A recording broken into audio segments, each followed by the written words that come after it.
नमस्ते, मैं शिवम हूँ। आप न्यूज़ भारतवर्ष देख रहे हैं। बिहार में कोरोना भी है, बाढ़ भी है और चुनाव भी है।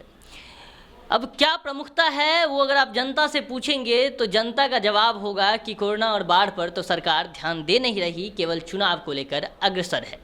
नीतीश सरकार अपनी रैली भी करेंगे 6 सितंबर को, वर्चुअल रैली होगी वो। लेकिन सवाल यही कि चुनाव में सीटों का जो बंटवारा है वो किस तरह का होगा। इस बार भी सीटों को लेकर सवाल वैसे ही खड़े हो रहे हैं जैसे हर साल जो है वो खड़े होते हैं।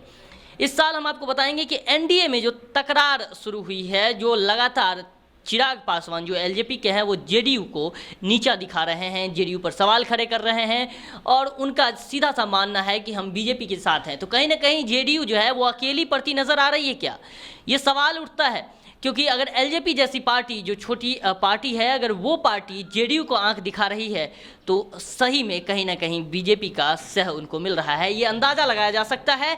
इसके साथ ही अब हम लौटते हैं कि क्या कुछ सीटों का बंटवारा होगा। जो जानकारी मिल रही है वो ये कि कहीं ना कहीं नीतीश सरकार 110 सीटों पर चुनाव लड़ेगी, वहीं पर 100 सीटों पर चुनाव बीजेपी लड़ेगी और 33 बचे सीटों पर जो है वो एलजेपी लड़ेगी। 243 सीटों में यही आंकड़ा रहेगा। एक बार फिर से दोहरा देता हूं कि 110 सीटों पर जो है वो नीतीश सरकार चुनाव लड़ सकती है, नीतीश कुमार। इसके बाद जो बीजेपी है मतलब जेडीयू 110 सीटों पर लड़ेगी, बीजेपी 100 सीटों पर लड़ेगी और इसके साथ ही जो एलजेपी है यानी चिराग पासवान वो 33 सीटों पर चुनाव लड़ेगी। ये जानकारी निकल कर आ रही है, इसकी पुष्टि नहीं की गई है। मैं आपको ये जानकारी दे रहा हूँ, जो सूत्रों की बात हम करते हैं, जो सूत्रों के हवाले से खबर आ रही है, जानकारी निकल के सामने आ रही है, इसकी पुष्टि नहीं कर रहा हूँ।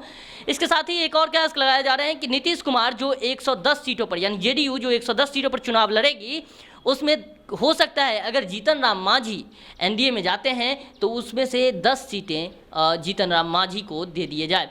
यानी कि फिर जो समीकरण बनेगा जीतन राम मांझी उधर जाने के बाद वो ऐसा बनेगा कि 100 सीटों पर बीजेपी, 100 सीटों पर जेडीयू और 33 सीटों पर एलजेपी शायद, और इसके साथ साथ 10 सीटों पर जीतन राम मांझी। इस तरह के सीट के बंटवारे का जो है आकलन किया जा रहा है, अनुमान लगाया जा रहा है। क्या कुछ होगा हम आपको तमाम खबरों से रूबरू कराते रहेंगे। आप देखते रहिए न्यूज़ भारतवर्ष।